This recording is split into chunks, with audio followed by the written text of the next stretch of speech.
Muy buenas tardes, soy Guillermo Beitía, presidente de la Sociedad Venezolana de Gastroenterología. Para nuestra sociedad es un verdadero honor presentar para todos ustedes este webinar con el apoyo del laboratorio Pharmetic, antiguo laboratorio galeno, siempre preocupados por la educación médica continua. Nos vamos a París, donde está el doctor Enrique Pérez Cuadrado, valioso joven médico, profesor asociado del servicio del aparato digestivo del Hospital Europeo Georges Pompidou de la Universidad de París. Estuvo con nosotros en el club de endoscopia que hicimos en febrero pasado, antes de la pandemia, y dada la importancia del tema, lo invitamos nuevamente. Su conferencia, Inteligencia Artificial en Endoscopia Digestiva. Adelante, apreciado doctor Pérez Cuadrado. Gracias por estar en Venezuela. Pues muchas gracias a todos por estar aquí. Voy a tratar el tema de la inteligencia artificial en endoscopia digestiva, que es un tema fascinante. Hay toda una serie de terminología alrededor de esta temática. No voy a entrar en detalles, pero solamente decir que el machine learning y deep learning, que son términos que se utilizan mucho, van alrededor de la inteligencia artificial, ya que este tema la inteligencia artificial lo que intenta es emular un ordenador, emular la inteligencia humana. El machine learning al final es la disciplina en la que se emplean conjuntos de datos amplios y un ordenador identifica patrones entre variables para detectar asociaciones. Es lo más simple que hay en inteligencia artificial. Posteriormente, el deep learning, que ahí ya vamos a un tema más interesante porque es en lo que se basa la endoscopia de la inteligencia artificial, es como un tipo de machine learning en que se emplean capas múltiples de redes neuronales artificiales para generar algoritmos. Esto lo que quiere decir es que el ordenador aprende de sí mismo, gracias, como veremos, a bases de datos. Y todo esto lleva a el Computer Aided Diagnosis, que al final lo que quiere decir es que el ordenador nos ayuda a realizar un diagnóstico o a realizar un tratamiento, que aunque aún la terapéutica no está tan desarrollada. Bueno, pues todo esto para comentar que la inteligencia artificial existe desde hace ya muchos años, desde hace más de 50 años, pero que es ahora en realidad cuando está teniendo un auge muy importante. Los algoritmos que se usan en la actualidad son algoritmos supervisados. Esto lo que quiere decir es que el ordenador por sí mismo, en un inicio, cualquier programa informático de inteligencia artificial no es capaz de aprender por sí solo. Hay que darle bases de datos con diagnósticos gold standard o con diagnósticos que sean seguros o de certeza para que en base a esas imágenes, porque casi siempre es en base a grandes bases de datos de imágenes, el ordenador pueda aprender y pueda identificar luego a posteriori en un test nuevas imágenes con nuevos diagnósticos. O sea que eso es un poco la sistemática de prácticamente todos los sistemas de inteligencia artificial, los básicos y los avanzados. Ya para entrar más en temas más prácticos que nos interesan más, porque toda esta parte es un poco teórica y un poco siempre farragosa, en realidad, ¿cuál es la utilidad en endoscopia digestiva de la inteligencia artificial? Pues la utilidad es disminuir la variabilidad interobservador, aumentar el diagnóstico y el diagnóstico de detección principalmente, sobre todo en adenomas colorectales o en lesiones gástricas o esofágicas, y también al mismo tiempo disminuir el tratamiento de lesiones que no lo necesitan, es decir, disminuir costes. Para la colonoscopia he puesto una frase de los últimos artículos en la literatura, que todos son recientes de este año, del año 2020, porque cada 6 meses el tema prácticamente es que se desfasa, de lo más importante que hay para la colonoscopia de inteligencia artificial. Lo más importante de saber es que en realidad donde hay más evidencia científica en esta temática es en la colonoscopia. Que la colonoscopia basada en la inteligencia artificial se ha mostrado que reduce la tasa de adenomas perdidos usando la luz blanca y por ello podría incluso reducir el cáncer de intervalo. Además, hay una revisión sistemática muy reciente también en endoscopy que dice que aumenta la detección de adenomas pequeños pero no de adenomas avanzados. Es decir, que los adenomas avanzados, un endoscopista los ve prácticamente igual que un endoscopista con ayuda del ordenador. Pero en cambio, los adenomas pequeños o esos pólipos pequeños, que a veces es más difícil de detectar, pues ahí es donde a lo mejor el ordenador va a tener más utilidad. En ese sentido, el aumento de la tasa de detección de adenomas no incrementa el tiempo de retirada. O sea que prácticamente se realiza una colonoscopia en tiempo real, en las condiciones habituales en las que lo hacemos, y aumenta la detección de pólipos, vemos más lesiones. Todo esto hace que se lleve a dos conclusiones, que puede ser el futuro de la colonoscopia con inteligencia artificial. O bien podemos ver lesiones que al resecarlas estamos seguros de su diagnóstico y no necesitamos realizar un examen patológico ni retirarlas con los costes que vamos a ahorrarnos, que es la estrategia de Resec and Discard, o simplemente podemos diagnosticar una lesión, saber que es completamente benigna, por ejemplo, un pólipo hiperplásico en el colon y ni siquiera tratarla. De nuevo, ahorrando costes en material fungible, en análisis patológico, en tiempo y en complicaciones. Son las dos direcciones que nos va a ofrecer el futuro de los sistemas endoscópicos asistidos por ordenador. Por ello, decir que hay dos vertientes de la inteligencia artificial que ya hay que tenerlas claras desde un primer momento, que son la detección y la caracterización. Y tienen rendimientos diagnósticos y tienen outcomes que son diferentes. Hay mucha más evidencia para la detección, que parece además que en un principio es lo más útil, ver las lesiones, pero ahora veremos que también al caracterizarlas, es decir, qué tipo de lesiones y sobre todo si son lesiones malignas, también hay bastantes sistemas muy precisos. Es cierto que no se sabe bien por qué, pero la mayor parte de la evidencia científica nos dice que la caracterización en la colonoscopia con inteligencia artificial es mucho más eficaz con cromoendoscopia, es decir, con imágenes digitales modificadas, como puede ser pues, el NBI, el Narrowbanding Imaging o cualquier otra, comparado a la luz blanca. Esto puede quitarle cierta utilidad a la inteligencia artificial, porque es verdad que donde puede ser más útil un sistema informático asistido con colonoscopia es en la colonoscopia de cribado, que es la que se realiza pues, día a día y en la mayor parte de las veces se realiza con luz blanca. Pero es verdad que cada vez más los estudios que están apareciendo últimamente cada vez dan valores más altos de rentabilidad diagnóstica a la luz blanca. O sea que habrá que esperar algunos meses o un año o dos para obtener resultados mucho mejores. Aquí podemos ver en la práctica dos sistemas que son, la verdad, dos de los sistemas más comúnmente utilizados desde hace pocos meses, que nos permiten de identificar pólipos. En la imagen de arriba, por ejemplo, vemos la detección automática pues, de un pólipo en el colon, de un adenoma en displasia de bajo grado, y otro sistema muy parecido abajo también, que no es con luz blanca, es un sistema que utiliza cromoendoscopia digital, que nos permite también detectar el pólipo y caracterizarlo. Esta rápidamente es un metaanálisis que ha salido también publicado hace días en Gastrointestinal Endoscopy de 18 estudios que tiene una precisión diagnóstica de la detección de pólipos con un área bajo la curva del 90%, es decir, una alta precisión diagnóstica. Siempre estamos hablando de valores de más del 90%, lo cual son muy altos. Pero además, y más importante, caracterizarlos los caracteriza bien en un 96% de los casos.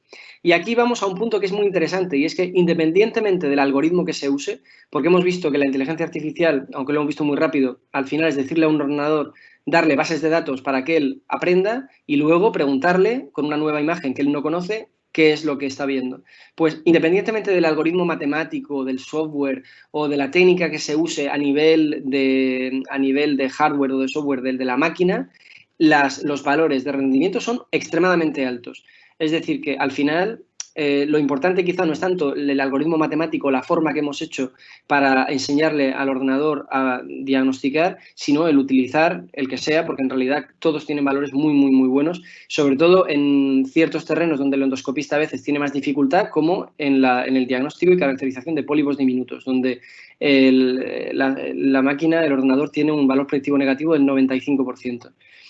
También en el colon derecho, donde puede haber una baja tasa de detección de adenomas. Esto es un trabajo muy interesante de un grupo italiano que elabora un metaanálisis también en Gastrointestinal Endoscopy de 5 estudios randomizados, es decir, trabajos ya con una alta calidad científica, en la que la tasa de detección de adenomas fue superior en la inteligencia artificial comparado con luz blanca, de nuevo. Y es una tasa que no es nada desdeñable, es 36% versus 25%. Es decir, se detectan un 10% más de pólipos utilizando inteligencia artificial.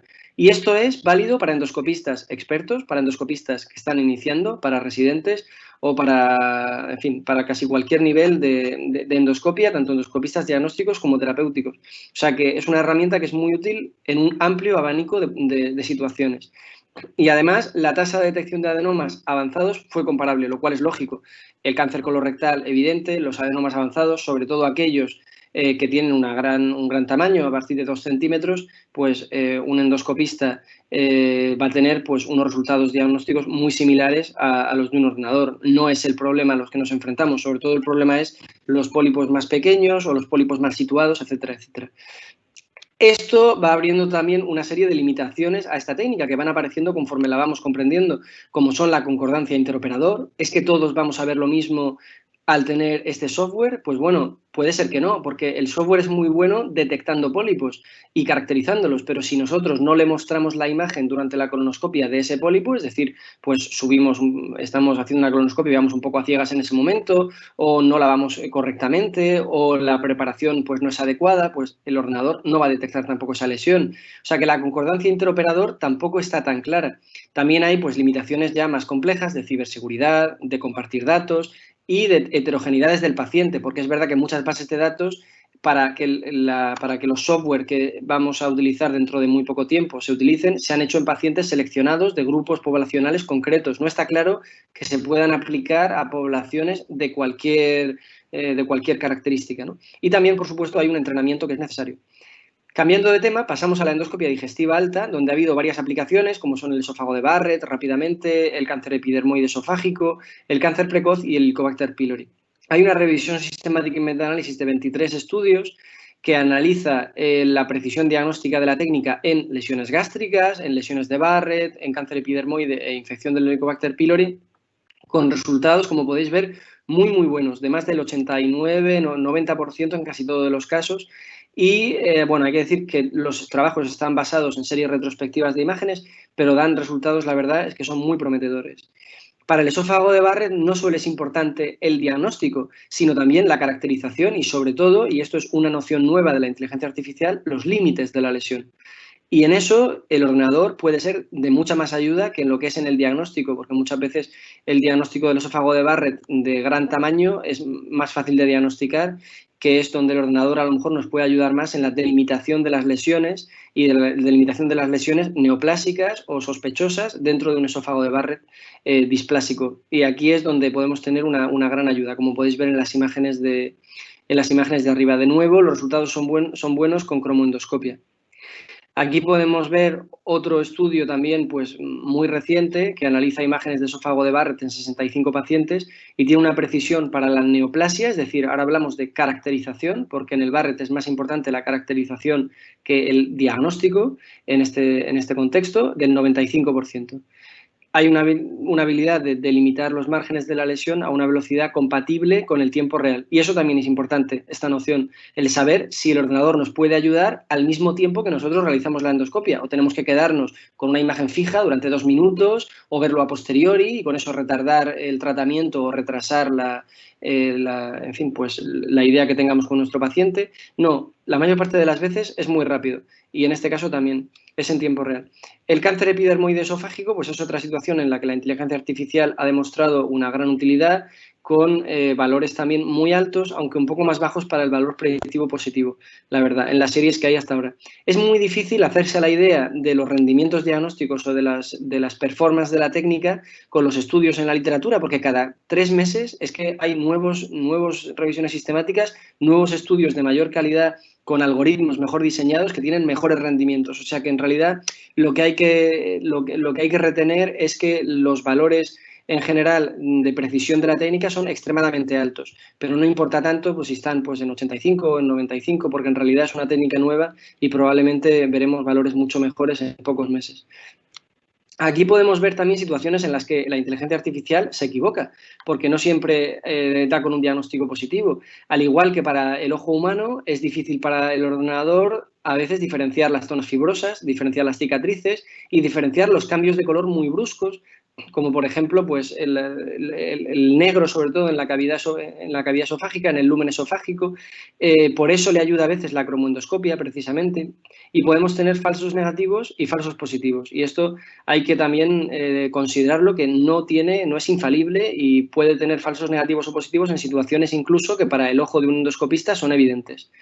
Para el cáncer gástrico, decir que la mayoría de estudios emplean magnificación y cromoendoscopia, es decir, que el endoscopista ha tenido que ver la lesión para que el ordenador le ayude. O sea, que el ordenador le ayude una vez que hemos detectado la lesión. Y en ese sentido le ayuda para la segunda vertiente de la inteligencia artificial que hemos dicho, que es la caracterización. Las utilidades pues, son varias: detección de gastritis atrófica, invasión, predicción histológica, la evolución de los linfáticos y la respuesta a tratamiento. Perdón. y podría tener un rol crucial también en el análisis de la invasión independientemente de la luz utilizada. Aquí podemos ver que la sensibilidad es muy alta, pero el valor predictivo positivo es bastante bajo, sobre todo en el estómago, porque a veces es muy difícil diferenciar la atrofia del cáncer. Para la detección de Helicobacter pylori, también la sensibilidad y la especificidad son muy altas y en imágenes de endoscopia convencional, además de luz blanca. Luego, nada, decir algunas diapositivas rápidas sobre cápsula endoscópica, donde la técnica tiene una gran utilidad. Empezó analizando lesiones en cuanto a la localización, posteriormente se vio que era muy útil también en el sangrado y ahora ya hay trabajos que analizan incluso el rol de la técnica en detectar angiosplasia, angiodisplasias, lesiones vasculares y su potencial hemorrágico, como este trabajo del año 2019. Probablemente no, seguro, en un futuro muy próximo, porque ya están en desarrollo, o sea que lo habrá. La cápsula endoscópica llevará directamente integrado un sistema de inteligencia artificial más desarrollado que el que ya lleva, en realidad, porque ya tiene uno, que nos permitirá realizar diagnósticos en mucho menos tiempo y con mayor certitud. En este sentido, pues ya hay varios estudios, como hemos dicho, que han validado herramientas de este tipo en este contexto con una precisión muy, muy alta. Limitaciones. Pues hombre, es cierto que va a formar parte y forma ya parte, no es que sea el futuro, es que ahora mismo es el presente y es un presente que cambia a una velocidad vertiginosa. Estará implementado en los equipos de endoscopia, será fundamental para el diagnóstico e incluso podrá ser un nuevo estándar por encima de la histología, a la que podría incluso llegar a sustituir. La caracterización dirigirá la terapéutica endoscópica. Habrá quizá problemas incluso médico-legales de ver, pues bueno, si el sistema se equivoca, si es la culpa, entre comillas, del endoscopista, del software, generará otro tipo de dificultades, pero tendrá un rol fundamental también en la formación de los endoscopistas y, por lo tanto, no ha demostrado ser útil para la terapéutica. Estamos siempre hablando de diagnóstico, pero probablemente en 3 o 4 años pues veremos que la técnica también es útil en este sentido. Y ya está. Muchas gracias. Muchas gracias, Enrique, por tan importante información del presente y del futuro que todos debemos conocer y entender que es una realidad. Tengo una pregunta en familia, Enrique. ¿Corremos el riesgo que nos desplacen las máquinas? Hombre, desde luego que no. Lo que se ha visto es que ya de entrada el ordenador, para funcionar el software, necesita que un endoscopista, muchos endoscopistas le den bases de datos con imágenes que tengan un diagnóstico certero. O sea que ya de entrada el algoritmo no puede funcionar si antes no le han enseñado a hacerlo. Y además, el endoscopista es el que dirige el endoscopio y al final el que va a mostrar las imágenes al ordenador. Si nosotros no detectamos la imagen o no realizamos la endoscopia técnicamente de forma adecuada, el ordenador nunca va a ver la imagen porque no le mostramos ese frame. O sea que yo creo que son complementarios ambos. Absolutamente, y eso es lo que debemos entender. Es una medida y es un avance que nos va a permitir hacer cosas que en este momento debíamos mejorar, y creo que con la inteligencia artificial vamos a obtener esos logros que en esta materia son bien importantes. No sabe cuánto te agradecemos, Enrique, que nos hayas acompañado nuevamente, que estés con nosotros de nuevo en Venezuela. Te apreciamos muchísimo, te vamos a seguir invitando porque este tema cada día adquiere más relevancia.